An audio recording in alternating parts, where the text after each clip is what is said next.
welcome to the Tea and a Buddy podcast. I'm Dominic. And I'm Erica. Today's episode, we're going to be talking about the Mexican culture's influence on the US. Yeah. And, well, the UK too, I suppose, you know. How it differs. Yeah, anyway. we'll talk about that a little bit later. But yeah, I mean, since you have Mexican blood, well, it's Spanish, Hispanic blood. Yeah. Since it's might not totally be Mexican, we don't know. Yeah, we do know. Yes, another tie into ancestry. I do know, yeah. And it's both actually. So yeah, Spanish and Mexican. Yeah. Mm-hmm. Yeah, and I think that's true with probably a majority of people because, Spain did come over here and Spain came over here. Spaniards came over here. The Spanish came over here and they colonized. Mm-hmm. See, it wasn't just the British doing it, know. And that's just what happens, over so many years of living here, they're bound to mix with the native population obviously.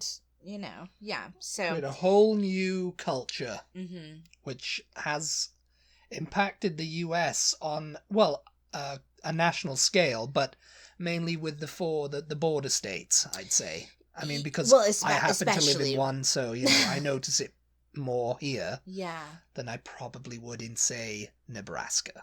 Yeah, I mean, I say yeah. I really have no idea, I mean, if we have anybody listening in the Midwest or, even on the East Coast or up in the West Coast, like Washington State or Oregon, I mean, obviously all over the U.S. there's going to be...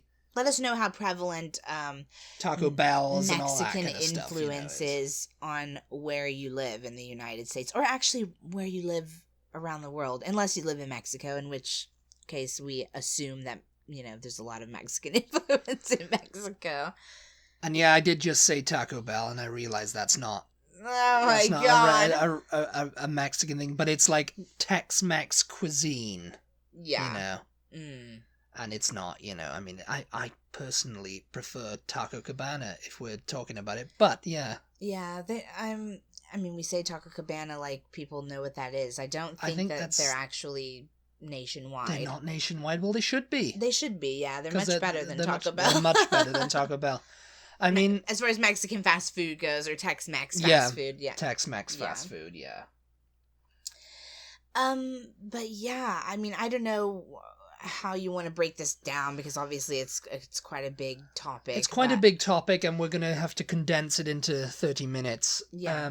I mean, 36,986,661 Mexican Americans in the U.S. 36 million. 36 million. Wow. I mean, I didn't actually look up relative to the population because I think there's like... I mean, you have all this disgusting, like, people who want to build the wall and all of this kind of thing. Well, yeah, that's just stupid. We won't get... Stupid. We won't get so into that, but... I have to take that down now that Biden's president. I just think that there's a certain population of this country that seems to forget that a good majority of the bottom, central and... The southwestern west, states. Yeah. That's what they call them, the southwestern states. Used to be Mexico. Well, yeah, I mean, a good majority of the Western U.S. would was pretty much Mexico. I mean, I don't know how I don't know how far Hispaniola, north... whatever they want to call it. Because I mean, I don't know if they call it Mexico. It was like Nueva España. It was like New Spain. New Spain, yeah. But then it was Mexico. Then when Mexico had a revolution. Yeah. They took their country back. Which, I mean, that's one of the things, it has an influence. Cinco de Mayo, that does not celebrate Mexican independence from Spain. No. That's 16 de septiembre. Yeah. The Cinco de Mayo is the Battle of Puebla, which was like a key battle. It was just a battle, It was just a battle. And so people are like, Cinco de Mayo. And of course, because of the internet now... People, in like Britain and, other English-speaking countries have no idea what Cinco de Mayo. I mean, unless they speak Spanish, they know it means 5th of May. Yeah. But it's like, Cinco de Mayo, you know, they see it written, and they think, what, is it about putting your mayonnaise in the sink? What are you talking about here? Oh, God. So, well, am I doing Cinco de Mayo right? And they posted, like, a picture of their mayonnaise in the sink, you know? Bloody heathens, I tell you. Bloody heathens. Heathens, indeed.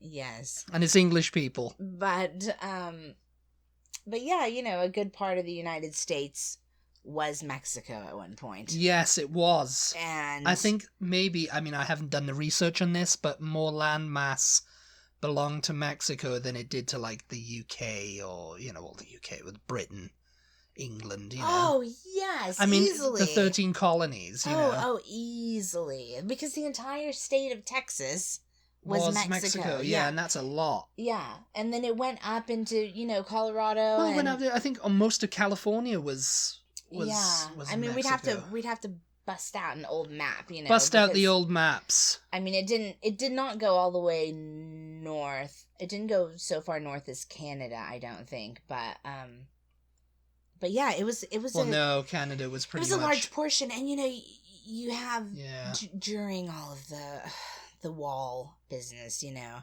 you had all of these people saying, I didn't cross the border crossed me, you know. Yeah. And these are people who obviously were probably born in America, you know, they're Mexican Americans, Mexican by heritage only, Mexican you know. Americans, yeah.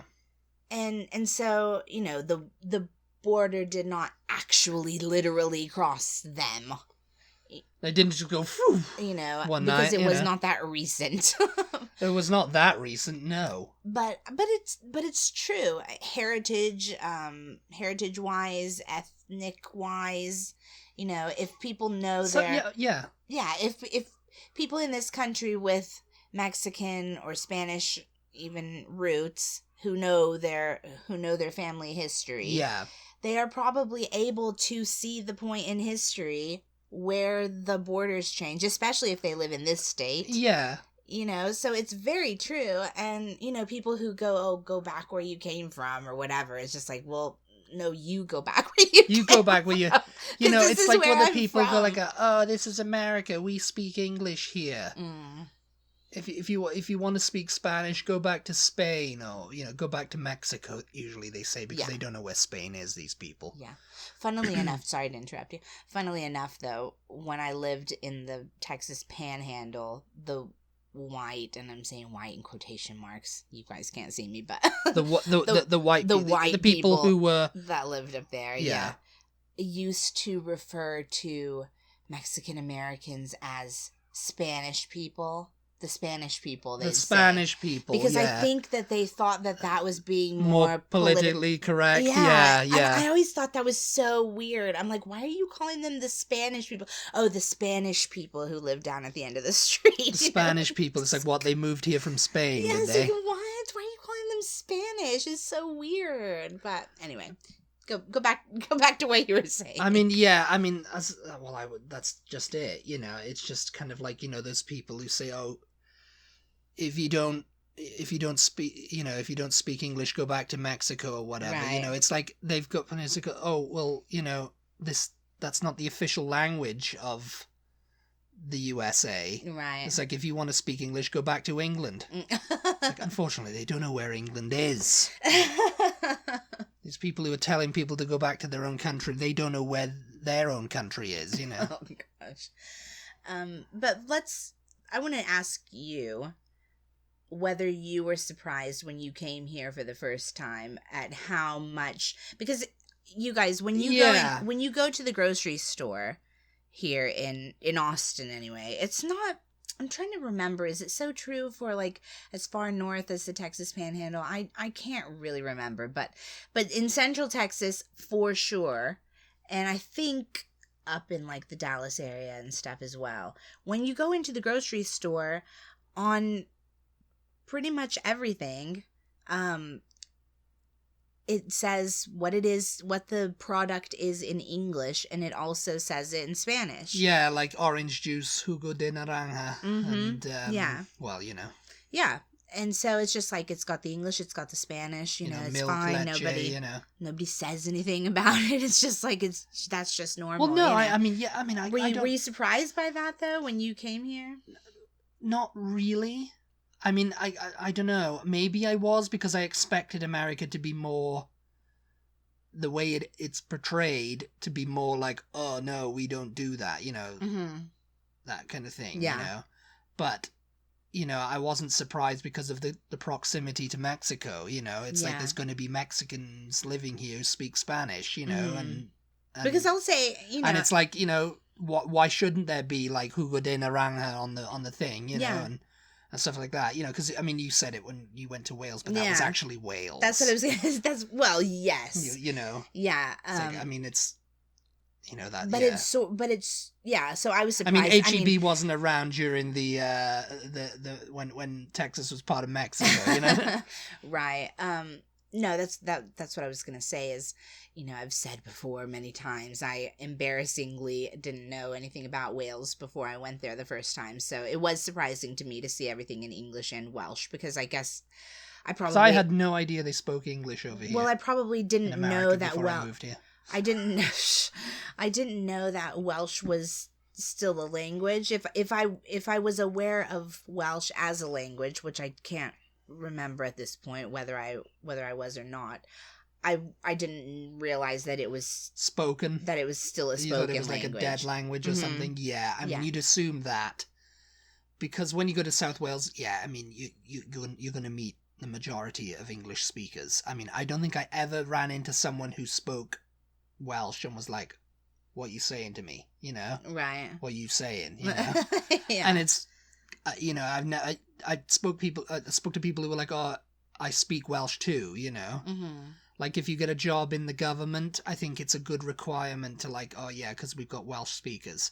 And I have a friend who works in local government, and he says, I had to take, you know, I mean, we took Welsh in school, but I had to take Welsh more intensively because you know, you pick up the phone to talk to them, that's all they want to speak. Right. And he had to learn it well enough to learn it well fluent. To become fluent, yeah. So it's like, oh yeah, you know, he'd pick up and go, Butty da, you know, and look at and be like, good morning. And he's like, you know, talking Welsh to him. And it's just like, I'm not speaking English, so good luck with this, you know? Yeah. So, you know, he's like, oh, I have to transfer to you, you know, like, you know, whatever, you know, but it's like, that's fine, you know? But, you know, the thing is, and I think you and I have talked about this before, that Wales is to the UK or Great Britain as Texas is to the United States. Do you know what I mean? Like, we spoke Spanish in this area before we spoke English. Yeah. You know, this was a Spanish-speaking place. So, like in Wales, it was a Welsh-speaking place before English came in. Yeah. It was it's Celtic. So it makes sense Same with Scotland for there to be Ireland, you know? both languages on the packaging, you know? Yeah. Same thing over here, really. And the signs as well. I don't know if they do the signs. They do the signs bilingually? Here? No. They don't? Mm-mm. That's weird. No, yeah. Yeah, no, they don't. Yeah, because I'm trying to think now. The signs that hang over the aisles and stuff is just in English over here. But in Wales, you have, like, biscuit, and it will be bisgetti, you know? Like, you're always making fun of that. Bisgetti, like spaghetti. Yes. And, you know, like, I mean, I can't think of any, like... Well, just signs, signs around town, too, are in Welsh and English. Yeah. Yeah, but no, they're not in Spanish. No, that's true. I never ever. Yeah, you're taking photos of the signs, going, "What are they saying? What's all that?" You know. I guess I don't know what the reason for that is. I don't know why it would be in two languages in this store and not. I mean, I guess on because the packages. I guess because the signs and things are controlled by the government and the stores are like privately owned, so it's their decision or not. Yeah. You know, to whether to put. But still, know. Like HEB is on the packaging. Yeah, it'll have Spanish and English, but it won't have, like, you know, in the store. I guess I don't know why that would. Yeah, that's a bit weird. Yeah, I don't know. I hadn't thought about that. Because I mean, they would have kicked up a fuss in Wales because I think in Wales years ago, they tried to just make it all English. Just like, oh yeah, everyone speaks English. Forget, you can go speak Welsh in your house, but, we're not doing it in the stores and whatever, Yeah. But then it was kind of like, with the devolution, I think it became more prevalent that, like Wales has its own identity, so there's like the Welsh Senedd, which is like the Senate of Wales. Yeah. And they have like, the First Minister, and it was like, okay, every store that comes into Wales, Asda, Tesco, whatever, you're going to be putting bilingual signs up. Yeah. And of course they don't do it in England, and I think they do it in Scotland too now, because Scotland's devolution, they've got their own kind of like government as well now, Yeah. I mean, Westminster still controls everything in the UK, but there's more power given to each of the countries, which happened in like 1999 or something. But before that, it was probably just all English. Yeah. But now, since in the 25 years since devolution, yeah, they've made, signs bilingual. I wonder. And it's funny, I mean, over here, like there's no official language, so it's like, why wouldn't, like, I think when we went down to Laredo, I think a lot of stuff was in Spanish in Laredo. Yeah, it was. I think so. Because, I mean, it's basically the same town, just separated by a border. Mm-hmm. Yeah, There's Laredo, Nuevo Laredo, yeah. Mm-hmm. I'm just curious. I don't know if we have any listeners in Louisiana, but now I'm wondering if things are in French and English in Louisiana. Well, I imagine certain places in Canada would have. Definitely. Yeah, actually, there's probably provinces that speak entirely French, and that's the end. That's no question. I know for a fact that they have French and English because I've seen it on YouTube. Seen it on YouTube. The great educator, everybody. But in Louisiana, I am curious as to whether there's French on packaging and stuff. Anyway, getting back on topic. Yeah. Mexican culture in the USA. Yeah. Because we've been talking about all the other places in the world. Yes. Yeah, I mean, I think it's home to the second largest Mexican community in the world. And the first one being Mexico itself. Oh, right. So there you go, Do you, so there's 36 million Mexican Americans. Do you by any chance have in your notes, just out of curiosity, because I know we've looked it up before, how many Mexicans there are living in the UK?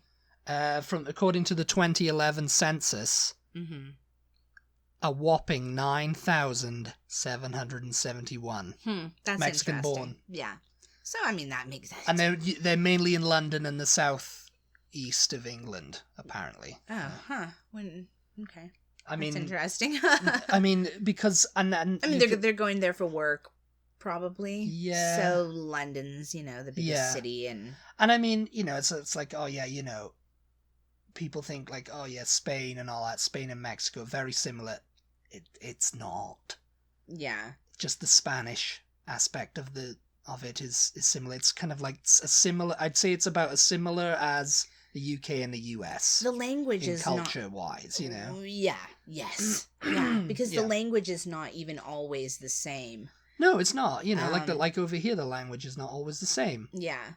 In Mexican Spanish, they incorporate native terms. Oh yeah. That the natives used to use that were around long before the Spanish. Yeah. Conquest, I guess you call it. And then they've got their own like slang words and stuff. Actually,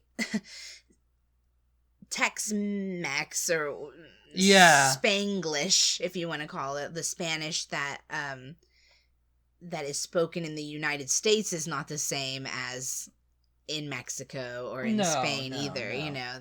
The people who my grandmother grew up here. She was, many generation Texan on her mother's side, and then second generation Texan on her father's side, because I think his parents were from Mexico. Yeah. And so they grew up speaking Spanish in the house, but she always spoke English. Spoke English too, yeah. If the word was not coming to her, it was the word in English. Yeah. You know, yeah. Yeah. Because some things just don't translate anyway. Some things don't translate, yeah, period. So you have to say the English word. But then other things, it's just like, yeah, you know, I never went to school to learn Spanish, so I don't know that word, you know, so I'll just say it in English. You know, yeah. So it's funny, the differences in each place. Yeah. But anyway, yeah. It's, you know, I was looking into the stuff, you know, like music down here, you know. I mean, it was kind of like when I first moved here, it was kind of a little bit like, oh, wow, yeah, there's a lot, considering, you know, it's part of the USA. I thought it would be more like they would have tried to stamp that out. Yeah. Because of how they... Well, you can't when there's 30-something million. You know, but it's not for lack of trying. I mean, like, when you get it's like, you know, you've got Chicano, rap and rock and Tejano music and mariachi. Mm-hmm. And of course that's kind of like, you know, that's known in the UK too, mariachi bands and stuff, you know. But really, I think the stereotypical Mexican image in the UK comes from Speedy Gonzales. Oh, jeez. Yes. Yeah. Which, you know, like, you know, the sombrero. Yeah. And, you know, arriba, andale, you know. Jeez. But when I was doing my research, you know, like... Ay. Ay, Chihuahua. Yes. Lowrider cars were actually kind of invented by Mexican immigrants in LA. Yeah. That was like a thing, because now you associate that with like gangsters and rap. And oh, what? You just...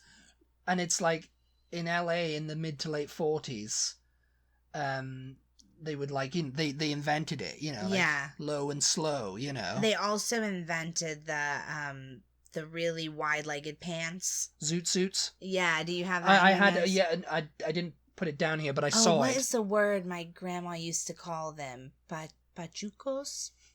Patrucos? Something like that. Yeah, pachucos. No, the guys that would wear the suits like that with the really wide-legged pants, you know. Like a zoot suit, yeah. It was like, you know, and like that's something that came out like during the 30s and stuff, you know, like gangsters wore them, you know.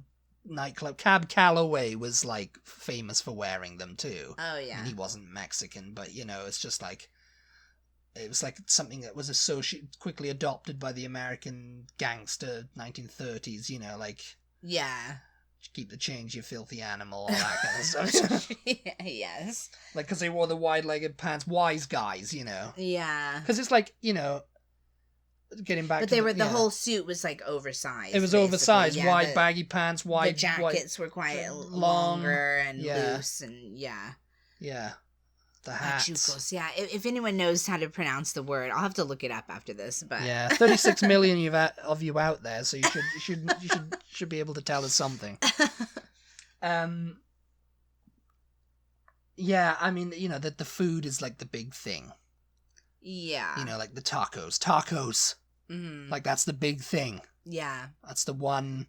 That's like, probably the number one thing. The number one thing. Yeah. Breakfast tacos, just tacos, the crunchy shell. Yeah. That's the thing, you know, tamales, fajitas, enchiladas, you know. But really fried beans, you know. But really what you get when you go to Mexico are not so much the crunchy Taco Bell style taco that we know and love in America. I don't know why you know and love them, because they're the messiest thing. You get the street tacos. The street tacos, you know, with the flour or the corn tortilla, which is much easier to manage and much easier to eat. Those have become a lot more popular in recent years. I think thanks to tacos al pastor and travel. Yeah, like, people going, this is actual Mexican food. Right, yeah. You know, like this is a taco, you know. Because street tacos al pastor, they're kind of like a kebab, what we know as a kebab in because it's like on a spinning, it's on a grill, you spinning grill off like that. You shave it off, you put it on the thing, and you eat it like that.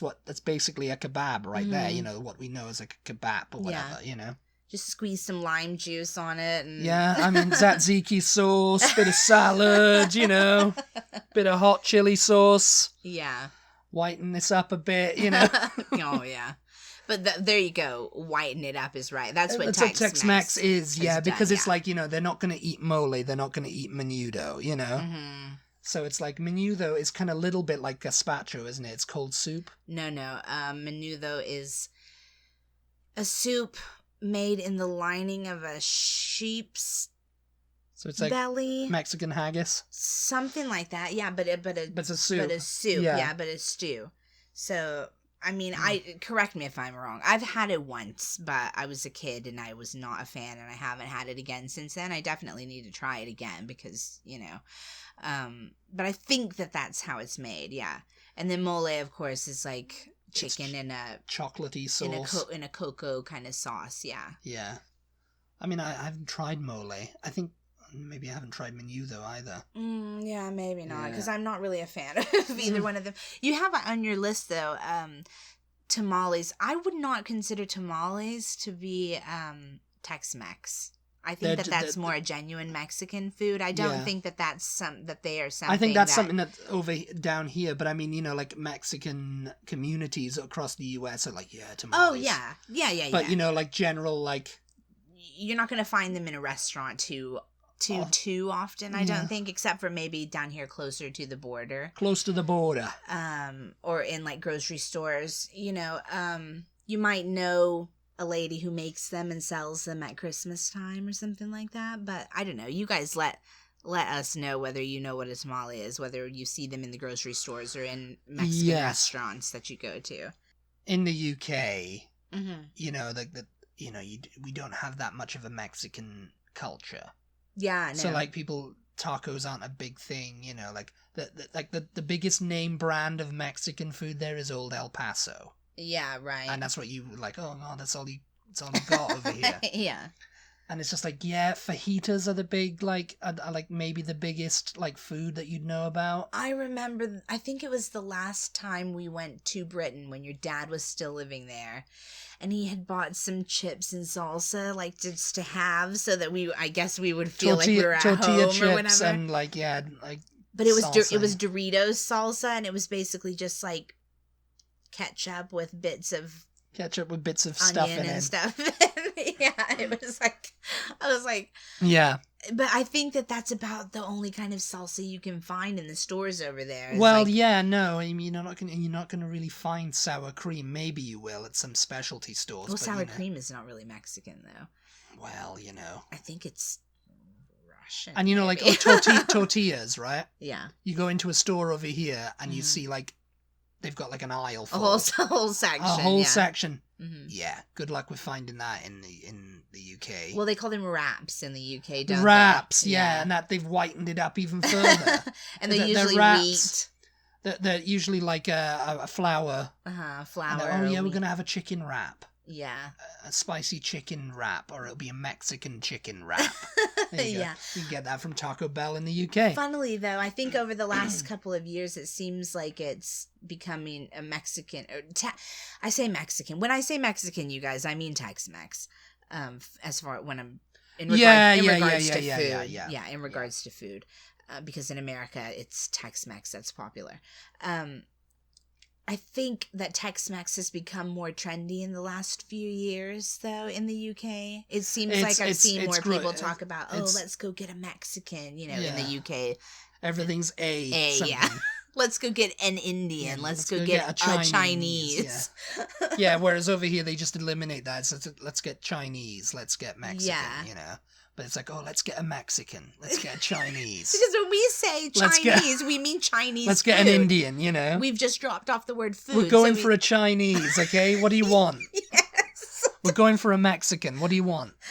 That's what it'll be. And, you think, Mexican who? Yes. What do you mean, what do I want? A Chinese who? An Indian who?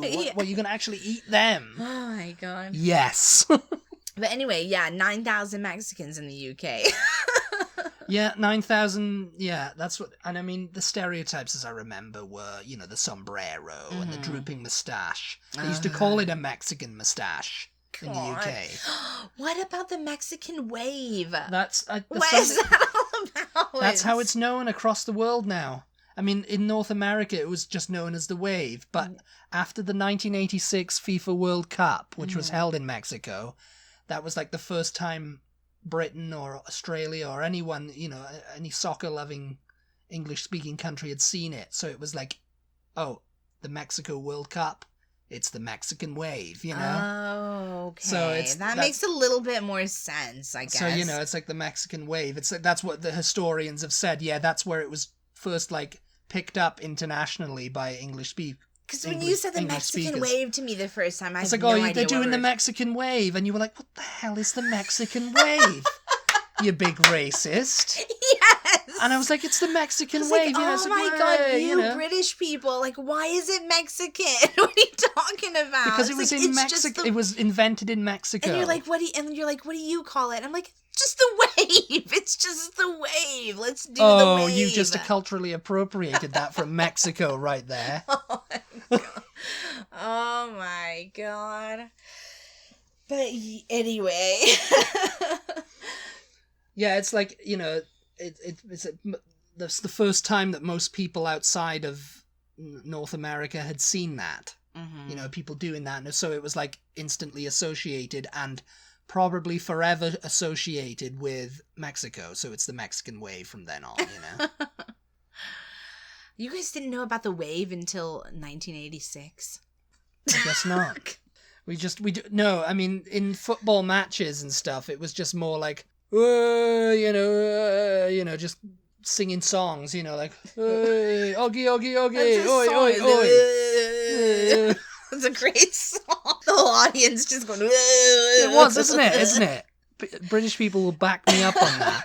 When you're at a football match, that's all you hear is, really, and then you do the Mexican wave. Really quickly, before we wrap this up, I just want to ask, this has to do. What are you asking now? This has to do with the theme of the podcast, but it's like just kind of random. Do any of you guys who are Hispanic or who have, Hispanic heritage, Hispanic grandmothers, particularly Mexican American grandmothers, know what I mean? And I don't know what the actual word is called, because when someone, since I was little, if I had a fever, my grandmother would get an egg, do the sign of the cross, say the, do the rosary, basically, do the sign of the cross with the egg all over me while she's saying, like, the Lord's Prayer, and I don't know what else. All the way down. You do it all the way down the arms. I'm sounding like a complete nutcase to anybody who has no idea what I'm talking about, but you do it all the way down the arms, all the way out the extremities. So out the tips of the fingers, out the tips of the toes. You do it down across the whole body, especially the forehead where the fever is. But then you do it like you're taking the fever out of the body. Then you crack the egg. Once you're finished, you've done this several times over the entire body. And you crack the egg into a bowl. You put the bowl underneath the bed where the sick person is sleeping, and over in a bowl of water. You stick it under the bed where the person's sleeping, and in the morning the egg is cooked and the fever is gone. The fever cooked the egg. Yes, the fever's like sucked down through the body into the egg. Through the bed. And the fever is gone. I know it sounds completely bonkers, but I promise you, I had COVID. Dominic got an egg and did it to me, and it worked, and I did not have a fever again after that. Did it with an egg, yeah. Yeah, we call it doing you with an egg. It's just like when you first told me that, I was like, oh my God. What kind of crazy crap are you thinking I need about? to do you with an egg. Dominic has been, since I told him of this phenomenon that my grandmother used to do when I was a kid. Well, of course it's going to feel nice. You keep your eggs in the fridge over here for a start. So it's like, oh, that's Dominic nice. Dominic was so fascinated. He's like, okay, next time you get a fever, I'm going to try this and do it on you because I don't believe it. Of course, it worked, people. I never get a fever because I don't ever get sick. But this time, COVID, it's like, all right, we're gonna have a fever. Yeah, get the COVID out. Yeah, and it worked. Didn't it bloody did work. She didn't have a fever the next day, mate. It doesn't look like a fried egg. It looks like a poached egg, though. Yeah, we didn't eat it, by the way. We threw it away you have to flush it down the toilet to flush away the ojo. Yeah, isn't it? the ojo is like the evil eye. Yeah. All right, we're out of time here. We're going into We're going into Mexican we're going spiritualism deep. here. We're going deep. But I'm just curious if any of you guys have ever heard of this before, or ever had this ritual performed on you, or have ever performed this ritual on anyone else, or is it just something that is in my family that they just completely randomly It's like, made well, up? I found an egg and it was really cold because it was in the fridge, and I just put it on myself and I was like, oh, that feels good.